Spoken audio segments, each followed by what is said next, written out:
माने 2 खत लिख चुके थे अंग्रेजों को सावरकर।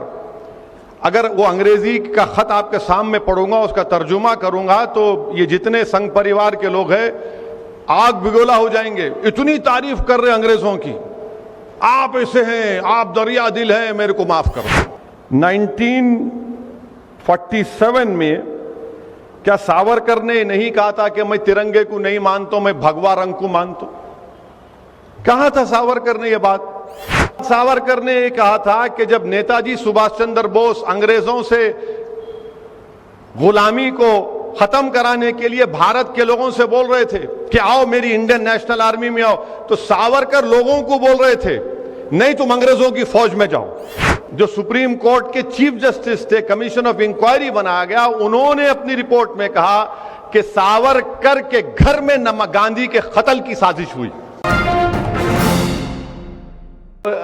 वजीर दिफा ने यह कहा कि सावरकर ने जो अंग्रेजों को माफीनामे के खत लिखे थे वो महात्मा गांधी के बोलने पे लिखे थे। आप उलेमाए कराम यहां पर मौजूद हैं, अल्लामा फजल खैराबादी रहमतुल्लाह अलैह हो या मौलाना हुसैन अहमद मदनी रहमतुल्लाह अलैह हो, ये माल्टा की जेल में थे, वो अंडमान की जेल में थे।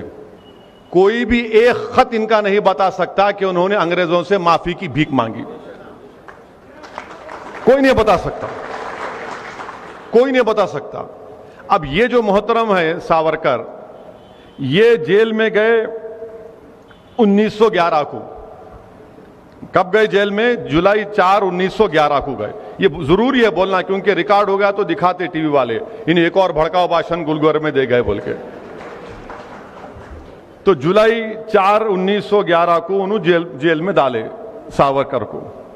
अब राजनाथ सिंह ये बोल रहे कि महात्मा गांधी खुद उनको ये बोले कि आप अंग्रेजों को एक खत लिखो, मर्सी पिटीशन लिखो, माफीनामा लिखो।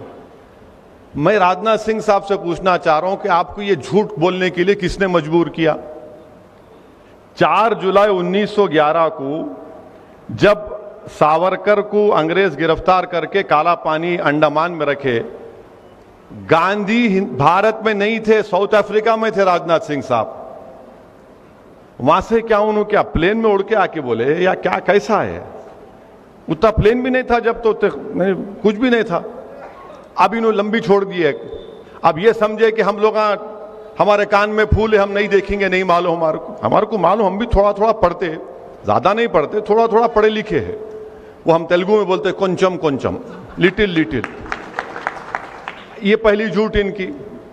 अब दूसरी बात यह है कि वो हो गया। फिर उसके बाद उन्होंने एक और माफीनामा लिखे नवंबर 14 को 1913 को, और तीसरा लिखे, और महात्मा गांधी भारत को कब आए? जनवरी 9, 1915 को। माने 2 खत लिख चुके थे अंग्रेजों को सावरकर। अगर वो अंग्रेजी का खत आपके सामने पढ़ूंगा, उसका तर्जुमा करूंगा, तो ये जितने संघ परिवार के लोग हैं आग बिगोला हो जाएंगे। इतनी तारीफ कर रहे अंग्रेजों की, आप ऐसे हैं, आप दरिया दिल हैं, मेरे को माफ कर दो। अरे ये बात बोलते ही नहीं है। हां, यकीनन गांधी का खत है, गांधी ने खत लिखा था, गांधी ने खत का जवाब लिखा था। गांधी ने उस खत का जवाब लिखकर ये नहीं कहा गांधी ने अपने जवाब में सावरकर को कि बेटा तू माफी मांग ले जाके, नहीं कहा गांधी ने खत मैं पढ़ के सुना देता हूं आपको। वो खत है, गांधी ने लिखा जनवरी 25, 1920 को, और गांधी इसमें खत में लिख रहे कि आई हैव योर लेटर, आपका खत मिला। It is difficult to advise you, बड़ी मुश्किल है आपको नसीहत का, आपको एडवाइस करना। मैं आपको I suggest however you are framing a brief petition setting forth the facts of the case, bringing out in clear relief the fact that the offense committed by your brother was purely political. Gandhi उनको ये मशवरा दे रहे कि आप एक petition अंग्रेजों को लिखो और जो जुर्म आपके भाई से हुआ ये बोलो कि वो सियासी जुर्म था, I suggest this in order that it would be possible to concentrate public attention on the case. Meanwhile, अने गांधी कहां बोल रहे इसमें कि माफी मांगो? गांधी तो यह बोलते थे कि अहिंसा का सबसे बड़ा रास्ता जेल को जाना है, जेल को जाना है। और मौसूफ को काला पानी में सावरकर को जेल में डाले, 8 महीने के अंदर ही खत लिख दिया उन्होंने पहला। अब राजनाथ सिंह बोलते कि हमारे वजीर दिफा है कि गांधी ने उनसे कहा था। गांधी ने कहा गांधी तो जनवरी 25, 1920 को खत लिखे, उससे पहले तो मौसूफ 2 खत लिख चुके थे। तो अब ये बीजेपी का मकसद क्या है कि सावरकर के बारे में बड़ा अच्छा, तारीख में यह भी आया, मैं एक सियासत का तालिब इल्म हूं, 1990 तक बीजेपी सावरकर का नाम ही नहीं लेती थी, हिंदुत्व का नाम भी नहीं लेती थी। यह आडवाणी ने शुरू किया हिंदुत्व और सावरकर 1990 में, उसके बाद से सब शुरू हो गए। अच्छा, सावरकर की तारीख क्या है? सावरकर की तारीख यह है कि सावरकर ने, मैं आपको बता रहा हूं कि सावरकर ने, अब ये हम बीजेपी वालों पे छोड़ देते, आप झूठ है सच है बोलो। सावरकर ने 1900 आजादी मिलने के बाद 1947 में, क्या सावरकर ने नहीं कहा था कि मैं तिरंगे को नहीं मानता, मैं भगवा रंग को मानता? कहा था सावरकर ने यह बात।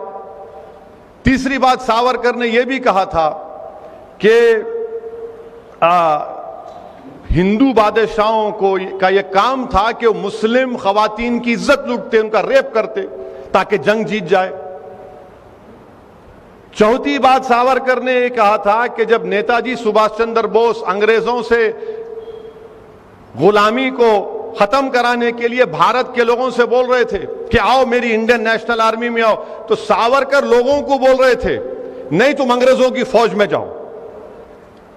छठी बात, सावरकर ये तारीख में है, ये मैं कोई अपने दिल से नहीं, उससे नहीं मना रहा हूं मैं।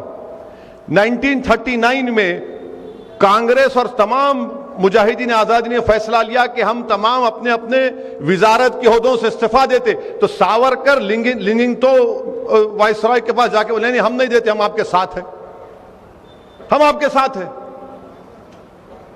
19 सब अच्छा, ये बार बार बोलते हैं मुसलमानों को 2 नेशन थ्योरी। अरे 2 नेशन थ्योरी की सबसे पहले बात करने वाला 1937 में सावरकर थे। सावरकर ने कहा कि हिंदू नेशन है और मुसलमान एक कम्युनिटी है। आप बोले, हम नहीं बोले। ना हमको सावरकर से मतलब है, ना जिना से मतलब था, हमारे को ना रहेगा कभी।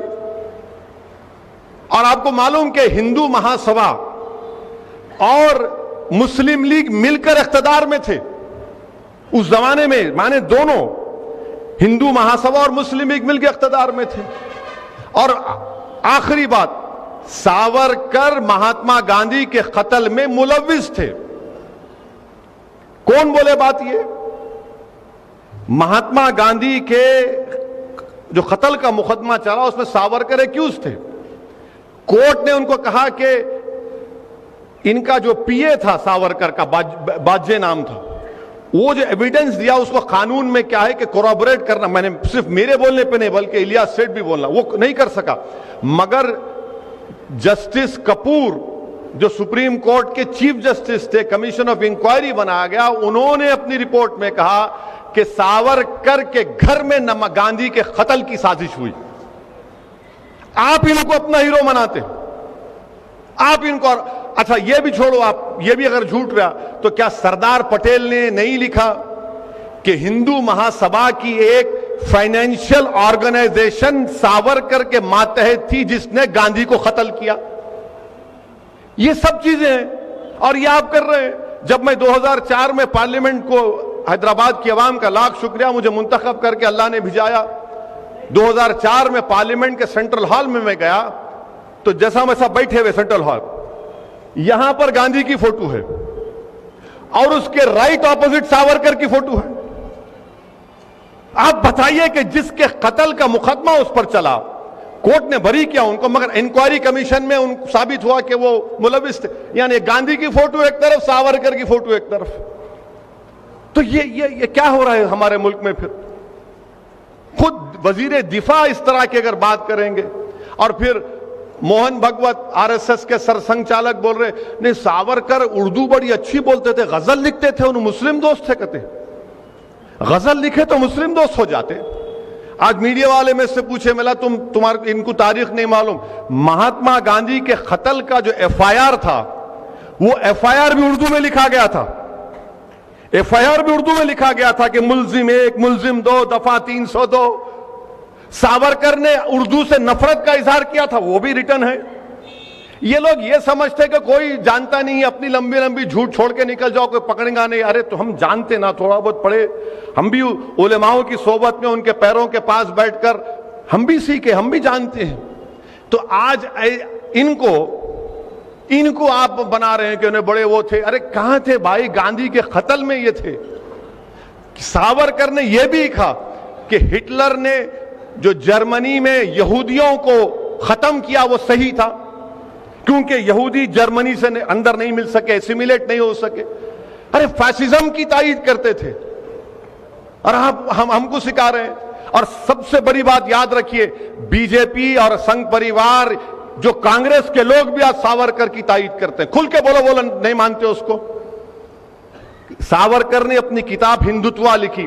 हिंदुत्वा में सावरकर ने लिखा कि मुसलमान इस मुल्क से मोहब्बत नहीं कर सकते, क्योंकि ये इनके बाबा की जमीन नहीं है, ना इनके लिए ये एक मुबारक सरजमीन है। अंग्रेजी का लफ्ज था कि ना ये फादरलैंड है, ना ये होली लैंड। इनका तो होली लैंड मक्का और मदीना में। अरे मक्का मदीना को नहीं पूछते, मक्का मदीना को हम खुदा नहीं मानते, हम जमीन और आसमान के खालिक को खुदा मानते। यह हकीकत है। मगर ये इनकी किताब में लिखा हुआ हिंदुत्वा, इनकी किताब है, पढ़ने अगर पढ़ने का मौका मिला तो पढ़िए आप। बाज़ाब्ता बोल रहे वो, और ये बोल रहे कि मुसलमानों को यहां पर सर्विट्यूड में रहना पड़ेगा। तो ये कल एक वजीर दिफा रहकर, संविधान पर, आईन पर ओत लेकर इस तरह की अगर बातें कोई करेगा तो आप खुद समझ जाइए कि मुल्क किस राह पे जा रहा है। मैं मीडिया से भी कहा और आज भी कह रहा हूं कि एक दिन एक वक्त आएगा, इसी तरह की अगर रविश बरकरार रहेगी, इसी तरह की ये नफरत बरकरार रहेगी, तो एक दिन आएगा कि इस मुल्क में बीजेपी संघ परिवार कहेगी कि अब बाबा कौम सावरकर है, गांधी नहीं है, और गोडसे मुजाहिदी आजादी है। यह सिलसिला का चलता रहेगा तो यह शिद्दत पैदा हो चुकी है। ये तारीख को तोड़ तोड़ कर आरएसएस जो है आधी सच बोलती और पूरा झूठ बोलती। इनकी हकीकत है पूरी चीजों में। तो मेरे अजीज दोस्तों और बुजुर्गों, ये मुल्क के हालात, और फिर हमारे मुल्क के हालात, सियासी हालात ये हैं कि कांग्रेस हो या समाजवादी हो या फिर ये दूसरे जो अपने आप को सेकुलर बोलते हैं, इनकी कोशिश ये है कि सबसे बड़ा हिंदू कौन है इस मुल्क में, सबसे बड़ा हिंदू कौन है इस मुल्क में, और उसी के लिए कंपटीशन हो रहा है। आप देख लो, थोड़े दिन पहले कांग्रेस का एक जलसा हुआ था, फिर समाजवादी का भी हुआ। मैं ये कह रहा हूं कि मैं ये नहीं बोल रहा हूं कि मैं सबसे बड़ा मुसलमान हूं। मैं ये कह रहा हूं कि इस मुल्क में जो मुल्क की खूबसूरती है, इस मुल्क का कोई मजहब ही नहीं है, भारत का कोई मजहब नहीं है। भारत पूरे मजहब को मानता भी है, और अगर कोई नहीं मानता तो भारत उसको ही बोलता तू भी तेरी ख्वाहिश है तो उस पर चल। मगर ये जो कंपटीशन चल रहा है, इस कंपटीशन को आपको देखना जरूरी है। और ये तमाम सेकुलर पार्टियां ये समझती हैं कि मुसलमान कहां जाएंगा, इसको तो एक कोने में करके दबा दिए, ला महाला हमारे साथ आएंगे। ये आपको फैसला करना है, क्यों जाएंगे हम ला महाला, क्योंकि हम मजबूर हैं इनके साथ जाने के लिए। अगर आज ये लोग इस तरह का कॉम्प्रोमाइज करते जाएंगे तो फिर याद रखिए हमारी तहजीब पर, हमारी सकाफत पर, हमारी शनाख्त के खतरे पैदा हो जाएंगे। मुझे इस बात का खतरा है। मैं देख रहा हूं, उन चीजों को महसूस कर रहा हूं कि इस तरह अगर हर चीज को ये लोग नहीं ये करना जरूरी है, ये खत्म कहां होगा फिर। और उलमा और मुफ्तिया इकराम फरमाते हैं, औलिया अल्लाह फरमाते हैं कि अगर तुम एक मर्तबा बुराई के दरवाजे को खोलोगे तो फिर खत्म, फिर यहां से नीचे ही जाते, आप ऊपर नहीं आते। कंपटीशन हो रहा है, कंपटीशन हो रहा है। इसीलिए मेरी आपसे गुजारिश है कि इस माहौल में हमको अपने हौसलों को बुलंद रखना है, अपनी सियासी ताकत को मजबूत करना है।